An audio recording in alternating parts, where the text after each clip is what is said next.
Welcome to another edition of Biro Sports Talk. I'm your host, Biro. As always, let's get this out of the way.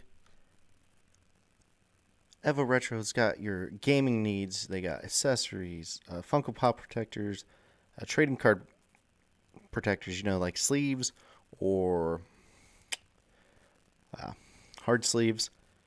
They got it. They got gaming accessories, so controllers, game protectors if you're into that type of stuff. Uh, Funko Pop protectors. Obviously, I've got some Funkos. And, of course, let's not forget their own merch and gaming merch. But I digress. So, this week, once again, going 50% on everything. Let's start with the obvious. Bengals, what a great opportunity for them to make it. Obviously, you guys can always email at birosportstalk@gmail.com. And, of course, let's not forget Twitter, YouTube, Facebook, Twitch, and not forget Instagram. But here we are. We are here. So let's dive in. So, one of the big articles today, we'll go right into it. How the Bengals built their Super Bowl roster and what teams will copy the formula. So, it's how it goes. We'll start with the obvious.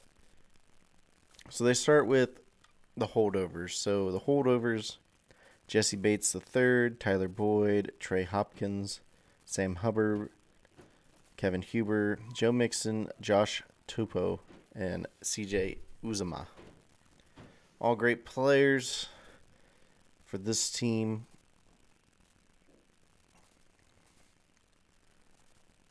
They're players that were drafted before this current era. And quite frankly, some players that have value, obviously, now. Of course, you got the quarterback, Joe Burrow. That helps a lot. You got to have the quarterback.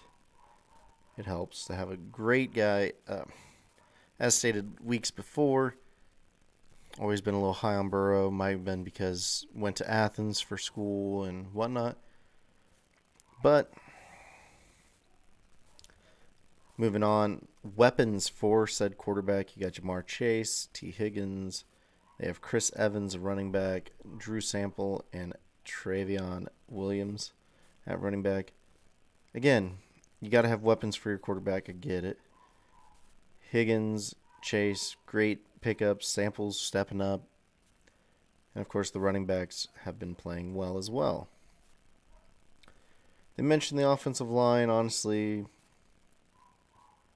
a lot of people are disappointed with said line of Hakeem Adeniji, Jackson Carman, Trey Hill, Riley Rife, Quentin Spain, and Jonah Williams. It wouldn't be surprised to see them change that anytime soon.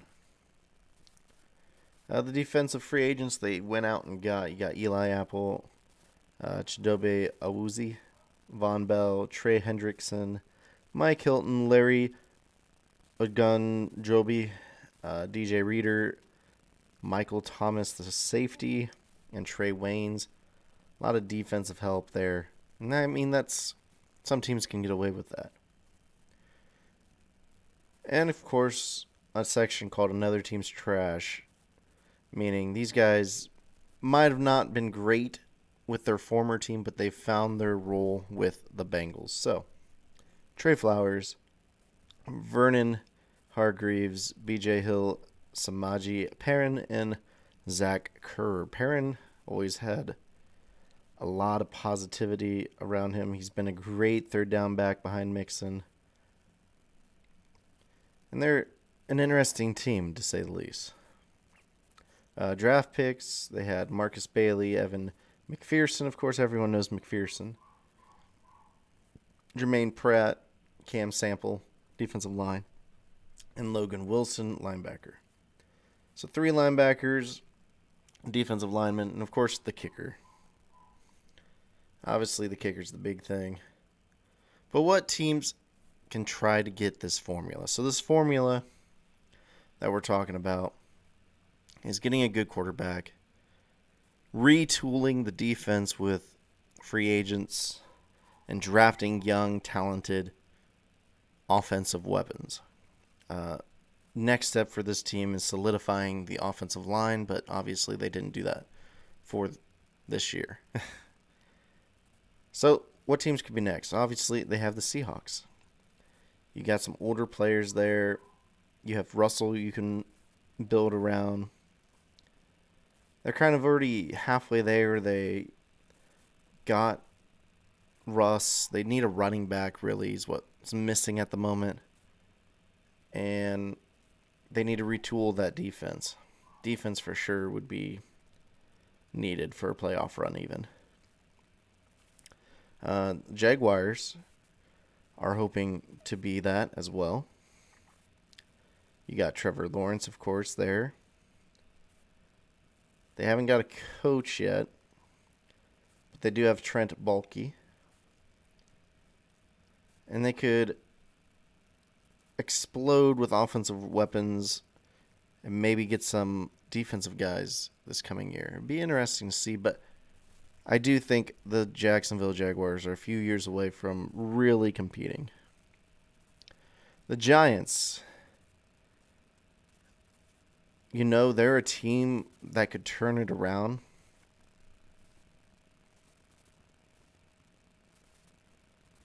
And I say that in a nice way because they have offensive weapons. They do.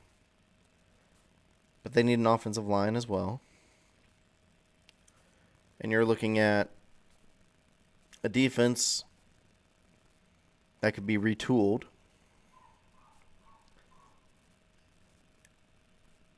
Yeah, the Giants are real close. Especially since Brian Double was hired. He could turn it around. It'll be interesting, to say the least.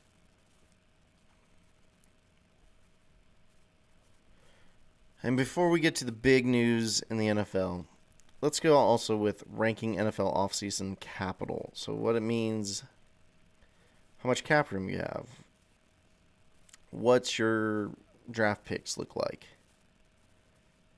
coming in. So first up, you got the Jaguars. Of course, number one draft pick, got $61.9 million. They could retool easily. Will it be beneficial? I don't see it being beneficial. But moving right along, the Jets have the 4th and 10th pick in the draft. They got $50.8 million cap space.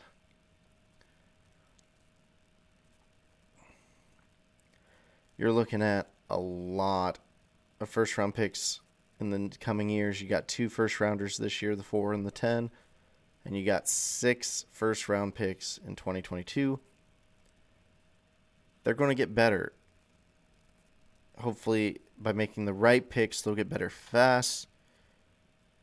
But moving right along, third is the Broncos, the 9 pick, 38, almost $40 million. Eagles are fourth with the 15, 16, 19, and $14.4 million. The Eagles are interesting only because I feel like they're missing something. And it's hard to pinpoint that something.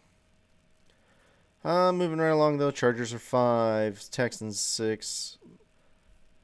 So Chargers have the 17th pick, almost $60,000 in capital. They'll have to try to re-sign Mike Williams and edge rusher Uchenna Nwasu. Of course, you got Herbert for a contract extension coming up. You got to think about that. The Texans got the number 3 pick, and they have almost $21 million in cap space. So you're looking at a team that has Deshaun Watson. They got a lot of things they can do to open up that franchise, start anew, essentially. The Ravens are 7. They got the 14th draft pick, only about 12.7 million. Got some guys up that they'll probably lose, but they have some guys and they'll need to be able to retain some guys. It's how it happens. It's what needs to happen, pretty much. Moving right along course, you got 8, the Giants, 5 and 7 pick because of the Bears. They're in the hole, though, cap space-wise, but the picks will help. The Lions have the number 2, and wherever the Rams finish, which will be also intriguing. The Browns are at 10, 13, almost 30 million in cap space. The Raiders and the Commanders. Commanders are 11, Raiders are 12, Falcons 13, Steelers 14, Titans 15. Bengals are sitting at 16. Got a good draft or a late first round draft pick coming. You got almost 50 million in cap space. I mean, they're going to be good. They're going to be good, and they're going to be sitting great, and they have confidence, and that's a big part of the NFL, confidence. Just because I like to talk about my team more. I'm trying to see where they sit on this. At 29, ouch. You got no first round picks, and you got 29.7 million in cap space.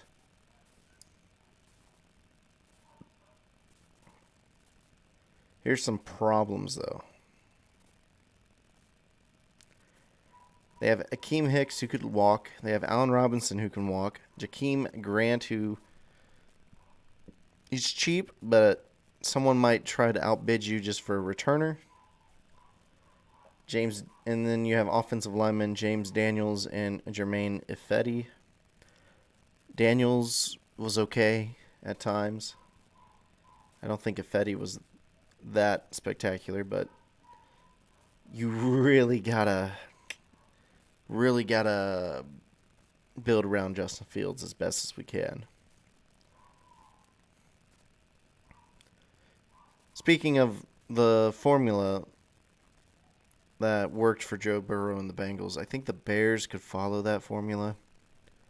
Retool the defense, draft some offensive weapons, and we'll be right there.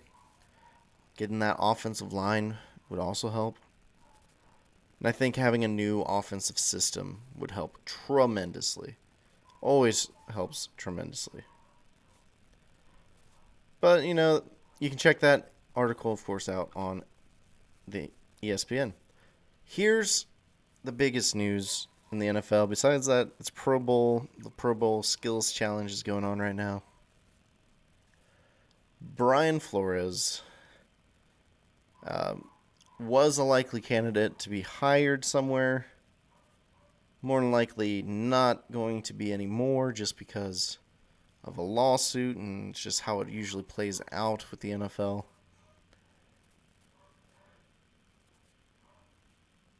Brian Flores suing the NFL for systematic racism, and that there's been sham interviews and someone incentivizing whatever, paying someone to tank, have all been brought up in this. Now, specifically in this lawsuit, he is suing the NFL, the Dolphins, the Giants, and the Broncos.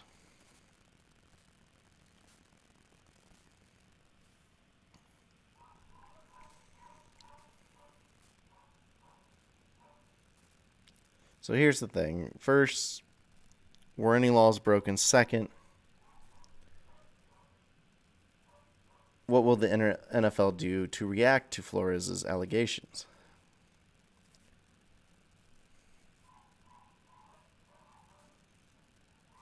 So as for the incentivizing losing, Dolphins owner Stephen Ross allegedly offered $100,000 bonuses to lose games to get the number one pick in 2019. I mean, again, Flores at the age of 40, he's a young coach.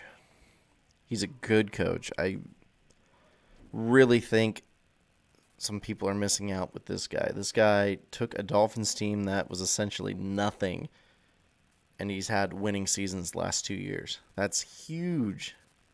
Huge. But moving right along,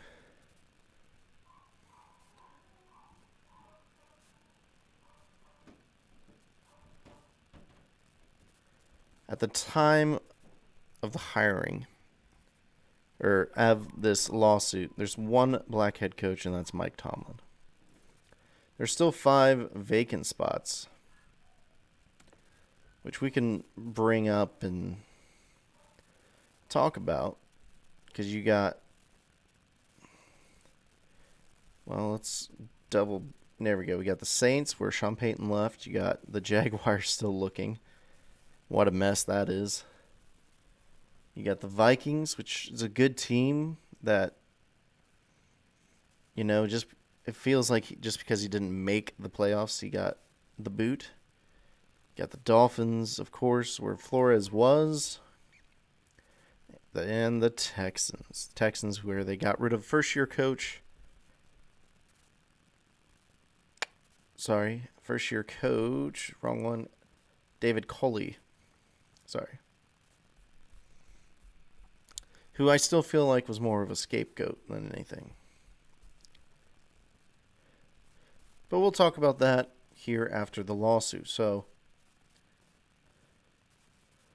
what is considered a sham interview?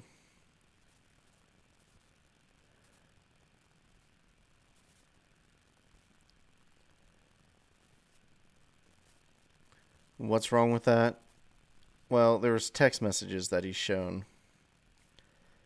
What is considered a sham interview? Well, the Giants decided to hire Brian Dable. But they still interviewed Brian Flores 3 days later, quote unquote. He did produce screenshots. He got text messages from Belichick because he was like, hey, I heard you're in the running for this position. And then he's like, was this meant for Dable or Flores? And he's like, oh, I'm sorry, I meant Dable. So there's obvious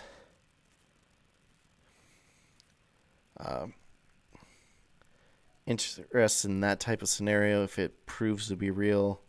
The 2019 interview with the Broncos, which is also interesting, where allegedly they were hungover from the night before.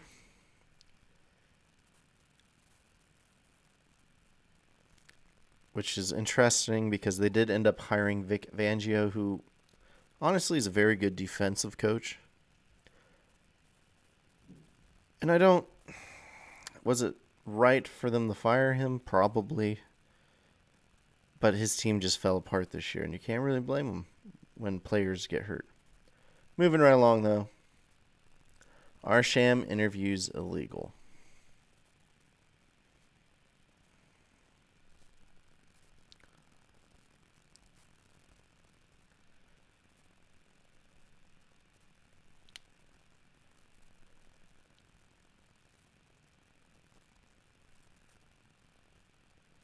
Yeah, and it pretty much just says, where does this all go? What happens?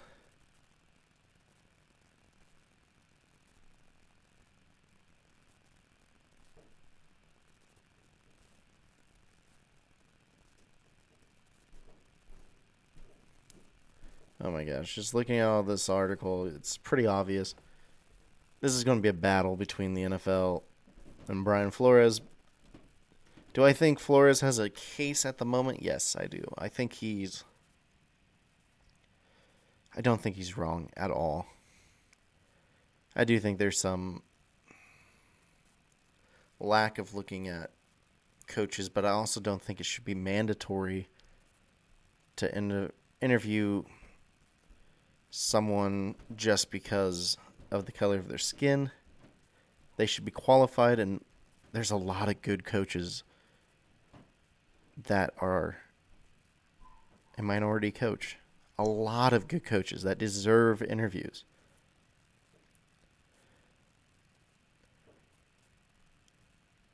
So again, say what you will, say what you want. In the end, I do think Brian Flores has a case. Colin Kaepernick showed it. Do I think Cap was right? At times, yes, and at times, maybe he could have conducted it better. But again, that's not my place. It's his choice of how he took it.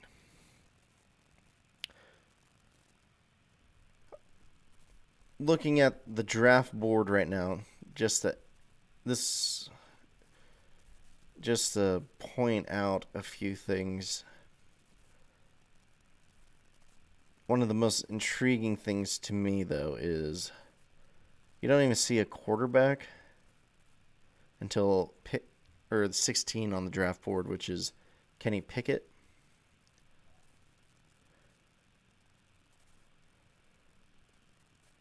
A lot of people like him. I like Kenny Pickett. I think he'll be an interesting guy. He kind of reminds me more of a Big Ben than a Derek Carr or Andy Dalton. He's just not big like Big Ben was. Malik Willis is the next quarterback, which is an intriguing pick for Liberty. He was a very good player. You can't say anything bad about it. He was a very good player. And finally, still looking at, there's Matt Carroll. He's the other one that they're talking about this year. And quite frankly, at 25, is that bad? He's not at the Senior Bowl, but he's listed as the third best quarterback, followed by Desmond Ridder and Sam Howell at 4 and 5. Howell was North Carolina. He was the favorite this year to be number one before North Carolina fell apart, which honestly is not really fair.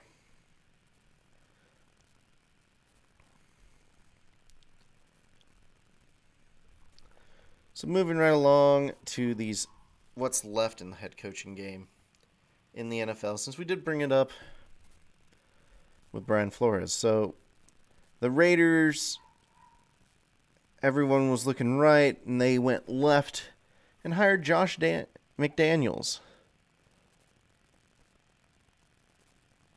Everyone's a little shocked, but you know, Rich Bisaccia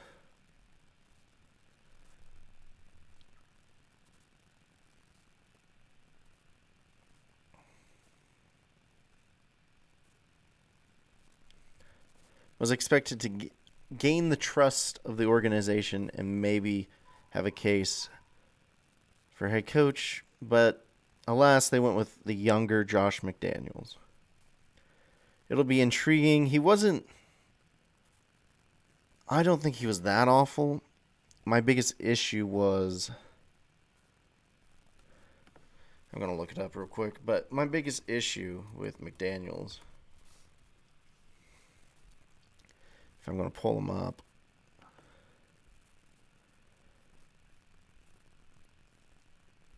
let's see. I want to see his coaching record, though.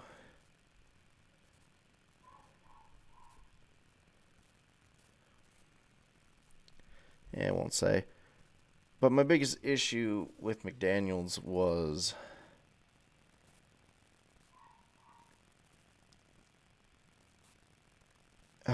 he was 8-8 his first year.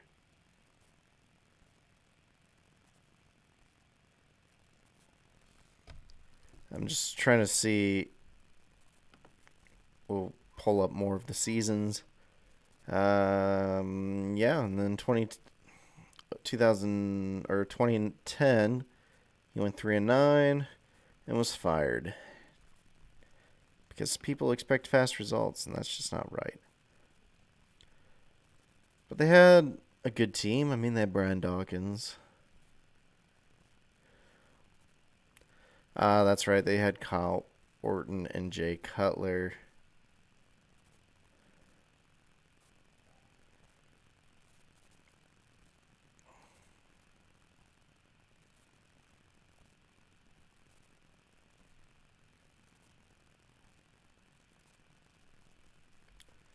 That's right.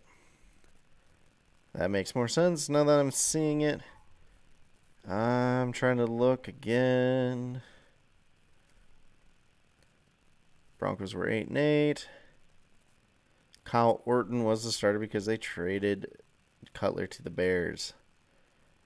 Brandon Marshall would eventually go to the Dolphins. And in the 3-9 start, they ended up being 4-12.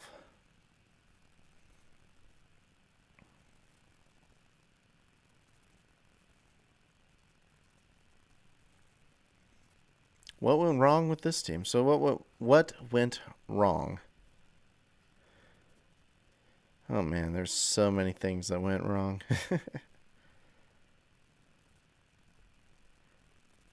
They traded Peyton Hillis, who we would eventually realize is okay. They got Brady Quinn. Marshall was traded to the Dolphins. They drafted Tebow, Eric Decker, Demaryius Thomas. They were going to build a team, pretty much, is what I saw. You had Kyle Orton, Brady Quinn, Tim Tebow, Britt Davis, Eric Decker, Jabbar Gaffney, Brandon Lloyd, Eddie Royal, Demaryius Thomas. You know, there's a lot of good players there. To go 4-12, you could blame the quarterback, and you can blame the head coach just not getting it done.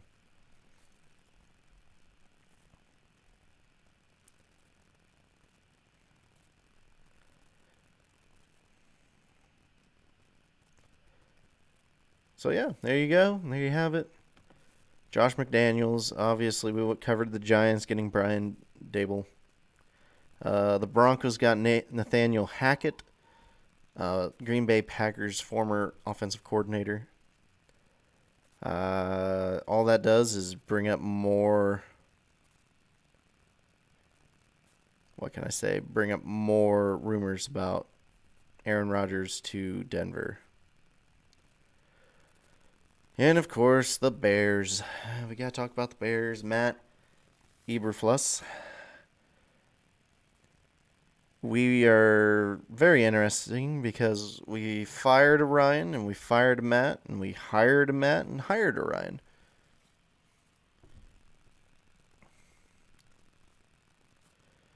Eberflus was a very good top 10 scoring defense.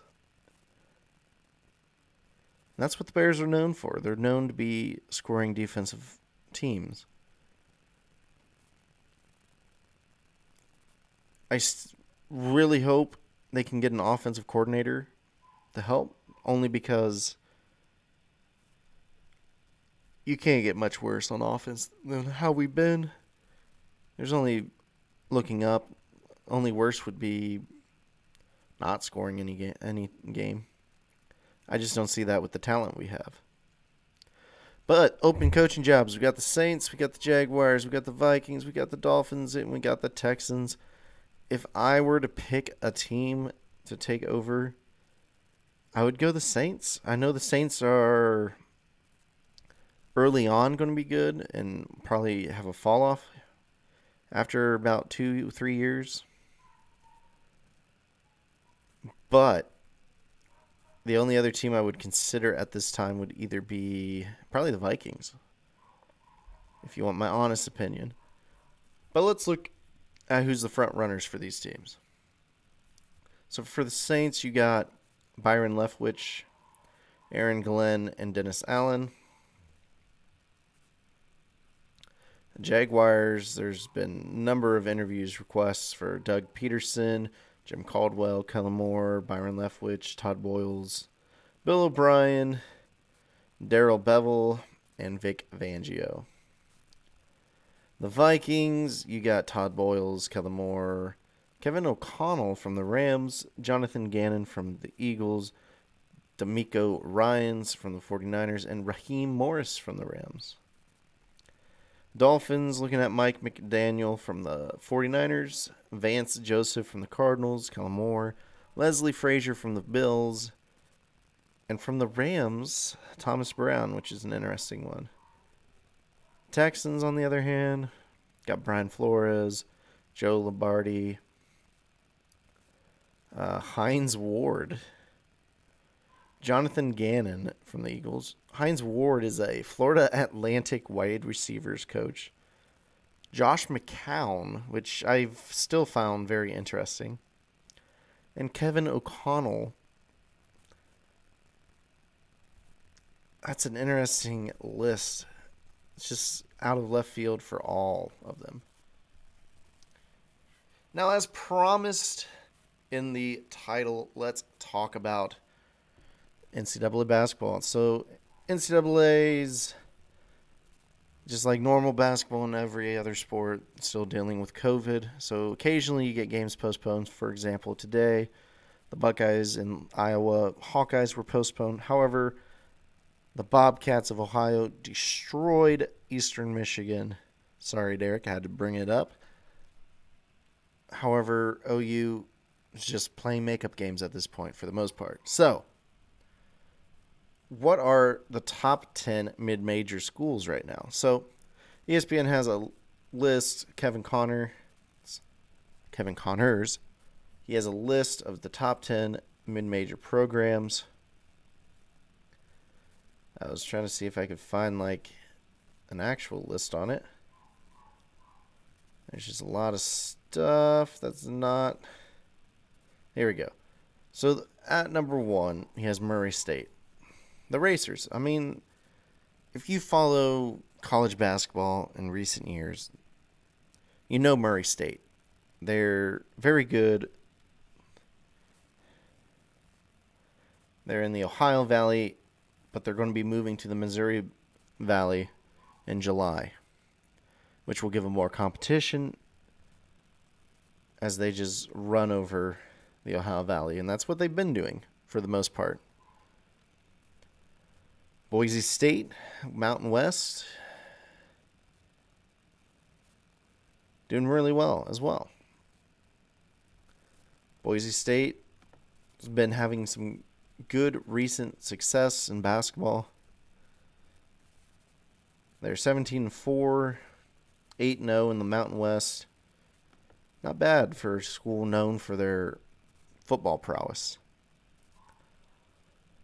In the West Coast Conference, you got the St. Mary's Gales, of course. They're not going to put Gonzaga in this because Gonzaga is always going to be a national powerhouse. But St. Mary's, when you look at that West Coast Conference, you look at Gonzaga and BYU, and that's how the current teams usually play out. San Francisco's had talks being good, but usually when you think West Coast Conference, you think Gonzaga, St. Mary's, and BYU in basketball. 4, they have Loyola, Chicago, the Ramblers. Everyone loves the Ramblers. Of course, playing very well like they normally do. As we move on, there's Davidson at 5, UAB at 6, BYU at 7, Iona at 8, Wyoming at 9, and North Texas at 10. Only thing that I'm not seeing is where is my boys, the Ohio Bobcats. Yeah, you heard it, big Bobcats guy. But let's look at each conference to end out the show today because, I love basketball. I love stats of basketball. I like watching basketball, dissecting the game. It's the sport I love and I have always loved. I talk a lot about football, but basketball's where I'm at. As we look at the Atlantic Sun, most famous, of course, for Florida Gulf Coast, Liberty and Jacksonville State are your top two in the East and West. Right now, it'll be intriguing to see how it keeps playing out for the rest of the year. As Liberty's 16-7, and of course Jacksonville State 15-6 overall.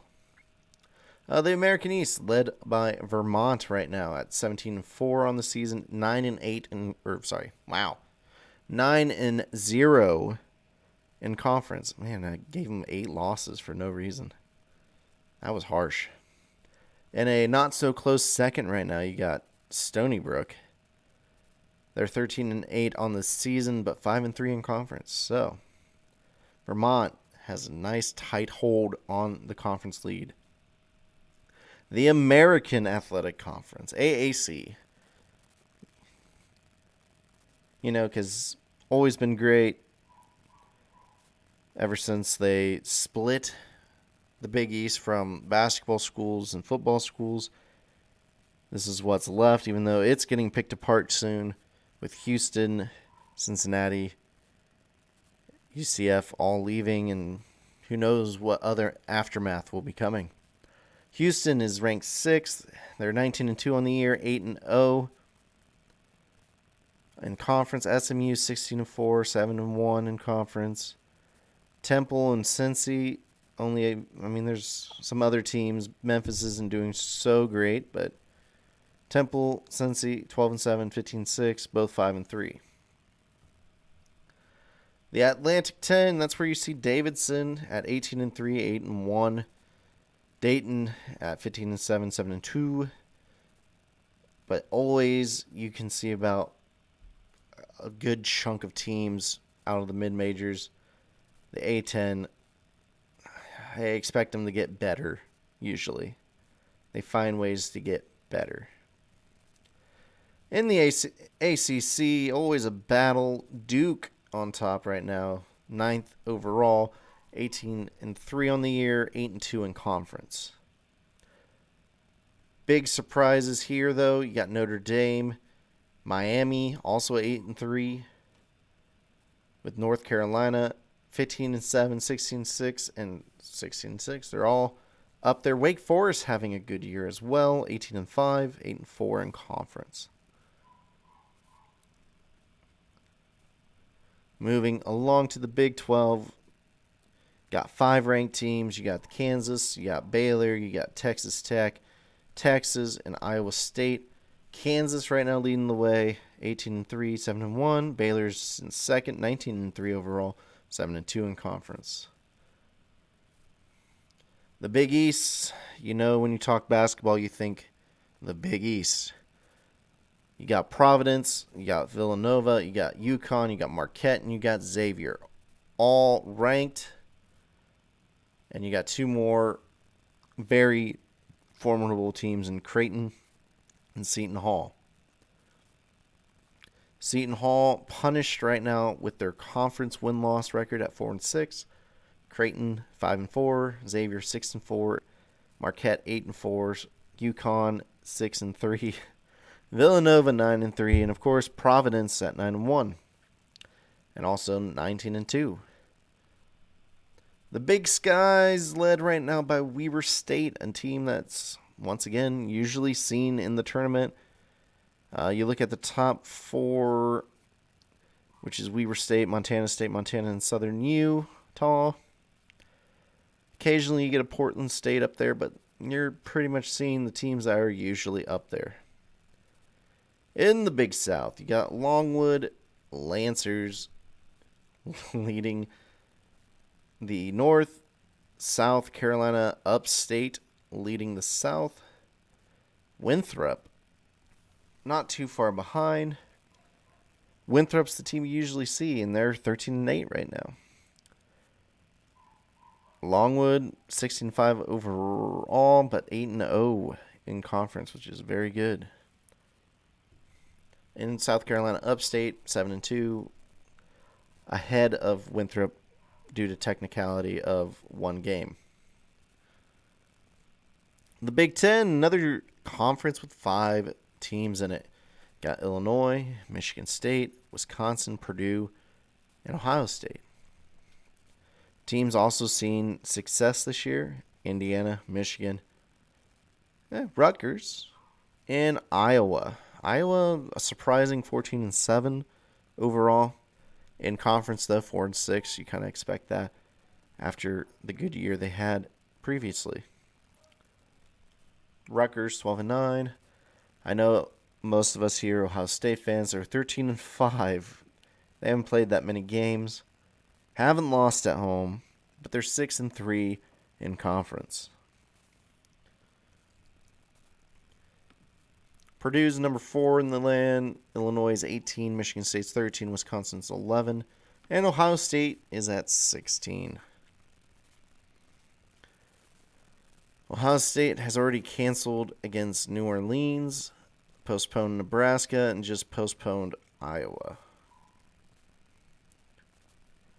They lost their most recent game to Purdue due to a last-second 3 by Purdue.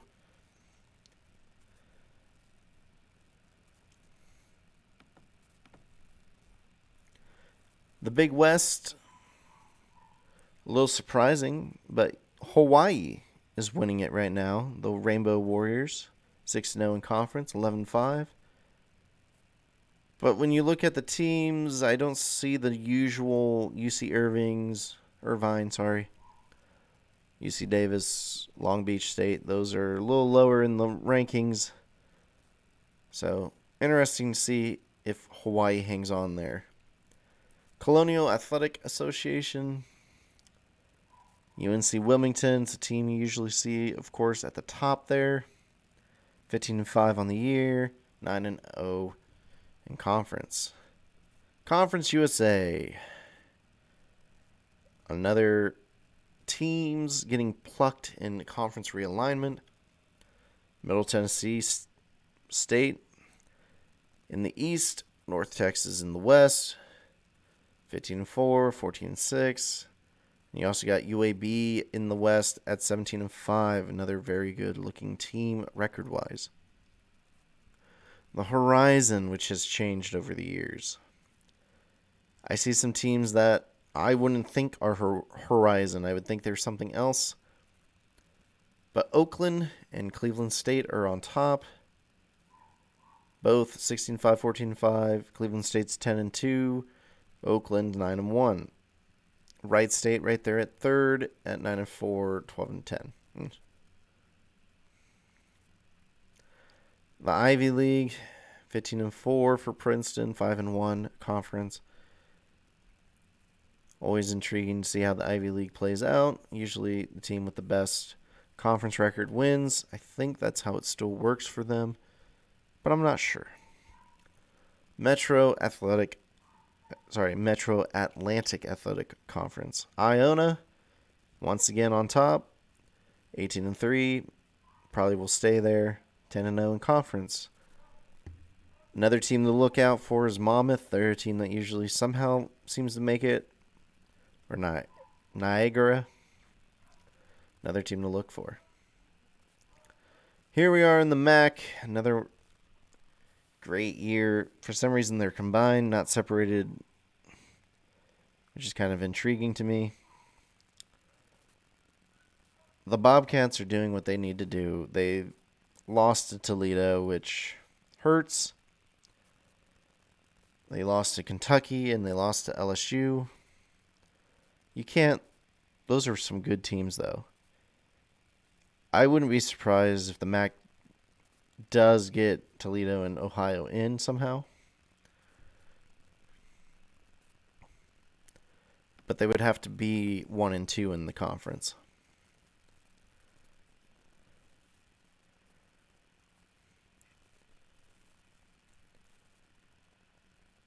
Hold up.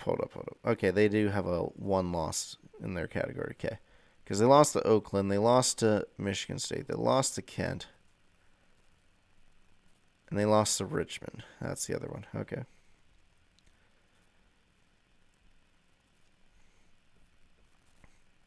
It's just seeing who Toledo played. In the Mid-Eastern Athletic Conference, the MEAC, Norfolk State, another one that's always there. 15-5 on the year, 6-1 at the top of the conference. Missouri Valley, usually a very talented league as well. You usually see some multiples make it. Got Drake right now in first, 8-2, 17-6 overall. Loyola, 17-4, 8-2 over in the conference. And Northern Iowa, which is a team that you usually see make it at 12-9, 8-3 in the conference. Mountain West, we talked about Boise being 8-0, 17-4. Wyoming also doing good. Colorado State doing good.